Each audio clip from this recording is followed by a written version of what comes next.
नमस्कार सर्वांना. प्रश्नांत recipes and much more या आपल्या चॅनलवरती मी रेश्मा तुम्हा सर्वांचं मनापासून स्वागत करते. आज आपण पुरीच्या पुऱ्या घरच्या घरी कशा बनवायच्या ते पाहणार आहोत आणि त्याचबरोबर सोलापूरची जी फेमस पाणीपुरी आहे तर त्याचं पाणी कसं बनतं ते देखील आपण या व्हिडिओमध्ये पाहणार आहोत. त्यामुळे व्हिडिओ स्किप न करता शेवटपर्यंत नक्की बघा.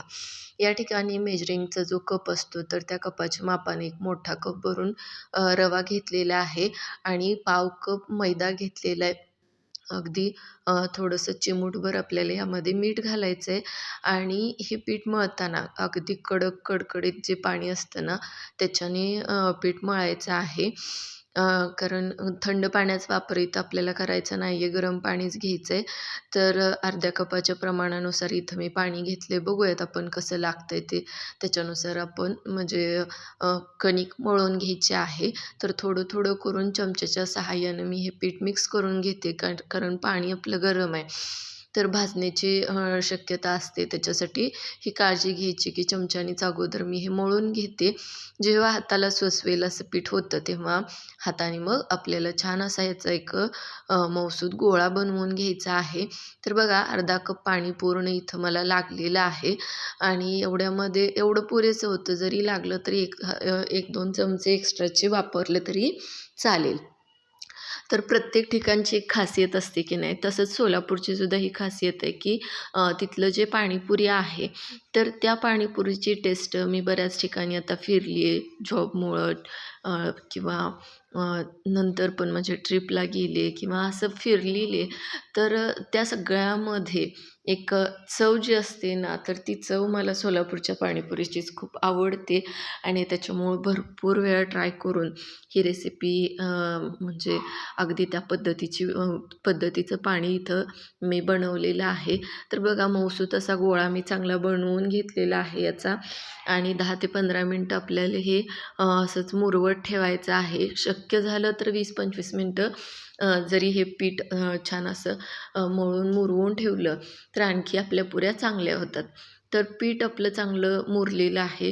याचा एक गोळा मी आता बघा काढून घेतलेला आहे आणि या गोळ्याच्या आपल्याला आता पुऱ्या बनवून घ्यायच्यात. आता पुऱ्या 2 पद्धतीनं आपण करू शकतो. एक म्हणजे छोटे छोटे गोळे. आता हे या पद्धतीनं लोळी बनवून घेते. कशासाठी? तर एकसारख्या पुऱ्या आपल्या याव्यात म्हणून. तर या पद्धतीनं बघा ह्या गोळ्या बनवून घेतलेल्या आहेत अशा हातावरती गोल करायच्या आणि थोड्याशा चपट्या करायच्या.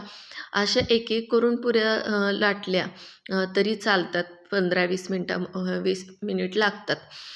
तर इथं थोडंसं म्हणजे तुम्ही एक मोठी पोळी लाटून जरी पुऱ्या केल्या तरी चालू शकतं. आपल्यावर डिपेंड करते की आपण कितपत म्हणजे आपण किती प्रमाणामध्ये पुऱ्या करतोय. जर भरपूर प्रमाणामध्ये करायच्या असतील तर मोठी पोळी लाटून त्याच्या छोट्या छोट्या पुऱ्या केल्या तरी चालतात. फक्त छोटी त्या साईजची आपल्याकडं वाटी असणं महत्त्वाचं आहे. तर अशा पद्धतीनं सगळे गोळे मी बनवून घेते. आता दोन्ही पद्धत मी तुम्हाला दाखवते इथं.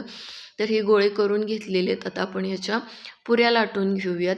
तर पुऱ्या लाटायला सुद्धा खूप सोपे आहेत. खूप जास्त काही म्हणजे त्याला तामझाम वगैरे लागत नाही, पीठ लागत नाही किंवा तेलाची आवश्यकता पडत नाही. डायरेक्ट गोळा घ्यायचा आणि तो लाटायचा. तर लाटताना सुद्धा खूप जाडसर लाटायचं नाही आहे किंवा अगदीच पातळ लाटायचं नाही. थोडंसं मीडियम साईजची ही पुरी असली पाहिजे आणि आकारसुद्धा एक अंडाकृती देऊ शकता किंवा गोल केलं तरी चालेल. तुम्हाला जसं बरं पडेल त्याच्यानुसार. तर या पद्धतीनं मी पुऱ्या लाटून घेते. तर दुसऱ्या साईडला एक मग मोठा असा टॉवेल किंवा नॅपकिन आपण घेतला तरी चालेल. फक्त तो असा खरबडीत असला पाहिजे की जेणेकरून पुऱ्या आपल्या चिकटणार नाहीत आणि एक एक करून आपल्याला या पुऱ्या सगळ्या लाटून घ्यायचे आहेत. आता दुसरी पद्धत दाखवते बघा. चपातीपेक्षा थोडंसं पातळ इतपत मी हे एक मोठी पोळी लाटून घेतलेली आहे आणि आपल्याकडं जे काही आकार म्हणजे जेवढं काही साईज असेल त्या साईजनुसार एखादं वाटी किंवा असं डब्बी घ्यायचे आणि त्याच्याने ह्या पुऱ्या मी आता करून घेते. एकसारखा आकार येतो प्लस पटकन होतात सुद्धा, लहान मोठा आकार होत नाही. काही पुऱ्या मी अशाच लाटलेल्या आहेत तर त्याचा आकार लहान मोठा झालेला आहे आणि ह्या अशा पद्धतीनं जेव्हा आपण लाटतो तेव्हा सगळ्या पुऱ्या एकसारख्या होतात आणि पटकन, महत्त्वाचं म्हणजे काय, पटकन तयार होतात. त्याच्यामुळे ही पद्धत थोडीशी मला बरी वाटते. तर दोन्ही पद्धती चांगल्या आहेत. असं काही नाही आहे की खूप जास्त कशाला तरी एकाच प्रकाराला घ्यावं लागत आहेत कष्ट वगैरे, असं काही नाही आहे. कोणतीही पद्धत तुम्ही फॉलो केली तरी चालेल. पुऱ्या मात्र आपल्या, महत्त्वाचं शेवटी काय आहे की पुऱ्या आपल्या फुगल्या पाहिजेत आणि छान झाल्या पाहिजेत. तर बघा इथं भरपूर सारे एकाच वेळी भरपूर अशा पुऱ्या इथं बनवून तयार झालेले आहेत. तर ह्या सगळ्या पुऱ्या मी आता काढून घेते आणि सगळ्या पुऱ्या म्हणजे आपल्या लाटून झाल्या की मगच आपण काय करायचं आहे, तळायला घ्यायच्या आहेत. आता हे करताना सुद्धा आणखी महत्त्वाचं सांगते बघा, की ज्या पुऱ्या आपण सगळ्यात अगोदर म्हणजे लाटलेल्या आहेत तर त्याच पुऱ्या आपल्याला सगळ्यात अगोदर तळायला सुद्धा घ्यायच्या आहेत. का तर थोडंसं त्या पुऱ्यांना लाटल्यानंतर थोडी रेस्ट मिळते आणि त्याच्यामुळं पुऱ्या आपल्या चांगल्या फुगण्यासाठी मदत होते. तर त्यासाठी अगोदर लाटलेल्या ज्या पुऱ्या आहेत तर त्या आपण तळायला घ्यायच्या. तर या पद्धतीने मी पुऱ्या सगळ्या आपल्या पसरवून घेतलेल्या होत्या. इथं कढई ठेवली आहे. कढईमध्ये तेल चांगलं कडकडीत गरम झालेलं असलं पाहिजे आणि तुम्ही बघू शकता एक एक पुरी टाकायची, त्याच्यावरती झाऱ्यानं असं थोडंसं प्रेस करायचं की लगे पुरी आपली टम्म फुगून तयार होते. तर अशा पद्धतीनं हे काय करायचं आहे, आपल्याला ह्या पुऱ्या सगळ्या एक एक एक एक करून तळून घ्यायच्या आहेत. गोल्डन ब्राऊन रंग येईपर्यंत दोन्ही साईडनी तळायचे. घाई गडबड करायची नाही, नाहीतर काय होतं की गडबडीनं जर गॅस मोठा करून आपण पुऱ्या तळल्या, गॅस मोठाच लागणार आहे पण खूप जास्त गडबड करून तळलं तर पुऱ्या आपल्या नरम पडू शकतात. तर त्यासाठी ही काळजी घ्यायची आणि तेल आपलं कडकडीत गरम असलं पाहिजे. मंद आचेवरती पुऱ्या तळायच्या नाहीत, नाहीतर तेल जास्त बसतं. गॅस मोठाच ठेवायचा.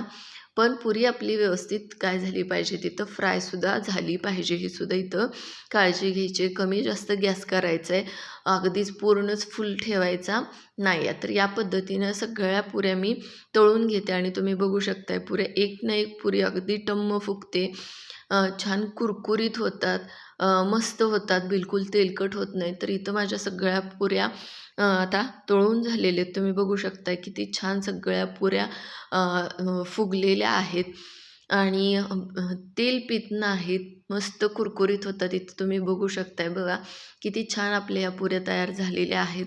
खूप छान पुऱ्या होतात. तुम्ही सुद्धा नक्की ही पद्धत वापरून बघा आणि कशी झाली ते मला सांगायला विसरू नका. आता ह्या सगळ्यात महत्त्वाचा पाणीपुरीचा जो मेन पार्ट आहे तर तो आपण इथं चालू करतोय. या ठिकाणी या छोट्या वाटीच्या प्रमाणानुसार अर्धी वाटी चिंच घेतलेली, 1 वाटी भरून इथं खजूर घेतलेला आहे, 1 वाटी भरून गूळ घेतलेला आहे, लाल तिखट, चवीनुसार मीठ आणि धने पावडर, त्याचबरोबर 1 चमचा जिरे पावडर आपल्याला या ठिकाणी ही गोड चटणी बनवण्यासाठी लागणार आहे. तर सगळ्यात अगोदर गूळ, चिंच आणि जे आपलं आपण खजूर घेतलेला आहे तर तो खजूर गरम पाण्यामध्ये आपल्याला भिजत ठेवायचा आहे. ही प्रोसेस अगोदरच करायची बरं का, हे नंतर मी दाखवते तुम्हाला, पण पुऱ्या करण्या अगोदरच तुम्ही ही प्रोसेस करून ठेवा. म्हणजे काय की तोपर्यंत थोडंसं आपले हे आपली चिंच आणि खजूर भिजते. आता म्हणजे जे तिखट पाणी आहे तर त्याची तयारी बघूयात. 1 वाटी भरून पुदिना घेतलेला आहे, अर्धी वाटी आपल्याला कोथिंबीर लागणार. जेवढा पुदिना घेतोय त्याच्या निम्म्या प्रमाणामध्ये आपल्याला कोथिंबीर घ्यायची. 5 ते 6 हिरव्या मिरच्या घेतलेल्या आहेत, अद्रक घेतलेला आहे आणि त्या सगळ्याचे छान असे एक पेस्ट बनवून घेतलेली आहे. आणि आता ही पेस्ट आपल्याला काय करायचे, पाण्यामध्ये मिक्स करायचे. ह्याच्यात वेगळं जास्तीचं काही करत बसायची गरज नाही. चवीनुसार मीठ तर आपण घालणारच आहोत. तर बघा मऊ पडलेले आहेत आपले हे चिंच आणि त्याचबरोबर आपला खजूर आणि तो चांगला मी असा काय केलं आहे की म्हणजे थोडासा शिजवून घेतला. आता तो मिक्सरमधून बारीक करून घेतलेला आहे. त्याचा सगळा गर म्हणजे बिया वगैरे काढून सगळं बारीक करून घेतलं मिक्सरमधून आणि चाळणीतून आपल्याला हा गर काय करायचा आहे तर गाळून घ्यायचा आहे. म्हणजे चिंचेमध्ये असणाऱ्या ज्या काही काड्या वगैरे असतात तर त्याचा चोथा खाली पडत नाही, तो वेगळा होतो आणि म्हणजे पुरी असेल, पाणीपुरी असेल, त्याचं पाणी असेल किंवा मग चिंचेची चटणी असेल तर त्याच्यामध्ये काड्या वगैरे येत नाहीत. तर सगळा असा छान आपला पल्प मी गाळून घेतलेला आहे. गॅसवरती भांडं ठेवलं आणि त्याच्यावरतीच आता हा गूळ पण मी घातलेला आहे. गूळ चांगला आपल्याला ह्याच्यामध्ये शिजवून घ्यायचं आहे आणि याच्यातच आपण लाल तिखट, आपलं धने पावडर, त्यानंतर 1 चमचा जिरे पावडर, भाजलेली जिऱ्याची पावडर घालायचे. त्यानंतर 1 चमचा मी इथं लाल तिखट घेतलेलं आहे. तिखटाचा जो तिखटपणा आहे तर तो कितपत आहे ह्याच्यानुसार काय करायचं आहे, म्हणजे लाल तिखट आपलं वापरायचं आहे. कारण बेतानंच वापरा. आपण जी दुसरी हिरवी चटणी केलेली आहे तर त्याच्यामध्ये सुद्धा आपण मिरची घातलेली आहे, त्याच्यामुळं दोन्हीचा बॅलन्स व्यवस्थित झाला पाहिजे, ही या ठिकाणी आपल्याला काळजी घ्यायची आहे. तर चटणी छान अशी आपल्याला शिजवून घ्यायची आणि ही तुम्ही स्टोअर करून ठेवू शकता बरं का. छान जर का तुम्ही हे शिजवून घेतली चटणी तर अगदी 10-12 दिवस फ्रीजमध्ये आरामात टिकते. आणि ऐनवेळी आपल्याला कचोरी करायची असेल किंवा काही बनवायचं असेल तर त्यावेळेस जर आपल्याकडे ही गोडाची चटणी असेल तर नक्कीच आपलं कामसुद्धा सोपं होतं. तर चवीनुसार मीठ या ठिकाणी मी ॲड केले. आपल्या हे चटणीला छान उकळी आलेली आहे. आता ही चटणी मी थंड करून घेते, गॅस बंद करते आणि घट्टसरपणा आलेला आहे. आता गॅस बंद केल्यानंतर आणखी थोडंसं त्याला घट्टसरपणा येतोच. सॉरी. तर या ठिकाणी आपली ही चिंचेची चटणी मस्त अशी तयार झालेली आहे. ती थंड करून घेतलेली आहे. दुसऱ्या साईडला एक मोठं पातेलं घेतलं आणि त्या पातेल्यामध्ये आपण जे तयार केलेली मगाशीचं म्हणजे हिरवं वाटण होतं तर त्याच्यामध्ये भरपूर सारं थंड पाणी मी ॲड केलेलं आहे. आणि त्यातच आपल्याला आता काय करायचं आहे की आपण जी गोड चटणी बनवलेली आहे तर ती म्हणजे ह्यामध्ये ॲड करायची. आता ती कितपत करायची तर तुम्हाला किती प्रमाणामध्ये पाणी बनवायचं आहे तर मी हे जे काही प्रमाण सांगते त्यामध्ये जवळजवळ 8 ते 10 लोकं आरामात ही पाणीपुरी एन्जॉय करू शकतात. तर एवढ्या प्रमाणात ही पाणी तयार होतं. तर तुम्हाला कितपत गोड पाहिजे, कितपत तिखट पाहिजे त्याच्यानुसार तुम्ही हे कन्सिस्टन्सी म्हणजे प्रमाण ॲडजस्ट करायचं आहे. मी जे सांगितलेलं प्रमाण आहे तर ते पूर्ण तसंच केलं तरी खूप छान पाणीपुरी बनवून तयार होते. तर इथं सगळी आपली तयारी झालेली आहे. सोलापूरची पाणीपुरीची खासियत एक आहे की ह्याच्यामध्ये कोणत्याही प्रकारचं बटाटा किंवा रगडा वगैरे काही ॲड करत नाहीत. फक्त काय तर हे पाणी जे आहे तर ते डेऱ्यामध्ये साठवलं जातं ते थंड राहण्यासाठी. कांदा, त्याचबरोबर आपली बारीक शेव एवढं असलं की आपली ही पाणीपुरी मस्त तयार होते. तर पुऱ्या इथं मी कट करून घेतलेल्या आहेत. कट करून घेतलेत म्हणजे फोडून घेतलेले आहेत. थोडा प्रत्येकामध्ये कांदा घालून घेते. आता इथं कांद्याच्या ऐवजी जर तुमच्याकडं कांद्याची पात असेल तर त्याची मजासुद्धा खूप छान आहे बघा. मला काही कांद्याची पात मिळाली नाही त्याच्यामुळं मी हा कांदाच या ठिकाणी वापरलेला आहे. तर आता ह्याच्यावरती थोडी शेव घालायची आणि पाणी घालायचं. खूप छान याची टेस्टी येते. तुम्हीसुद्धा ही रेसिपी नक्की ट्राय करून बघा.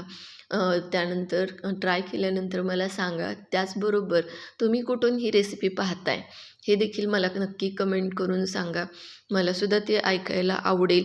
आणि माझ्या ज्या काही रेसिपीज आहेत तर त्यासुद्धा तुम्हाला कशा वाटतात ते सुद्धा मला कमेंट बॉक्समध्ये सांगायला विसरू नका. आणि अजूनही आपल्या चॅनलला सबस्क्राईब केलेलं नसेल तर आपल्या चॅनलला सबस्क्राईब करा. माझ्या रेसिपीज आवडत असतील तर लाईक करा, तुमच्या मित्रमैत्रिणींसोबत शेअर करा.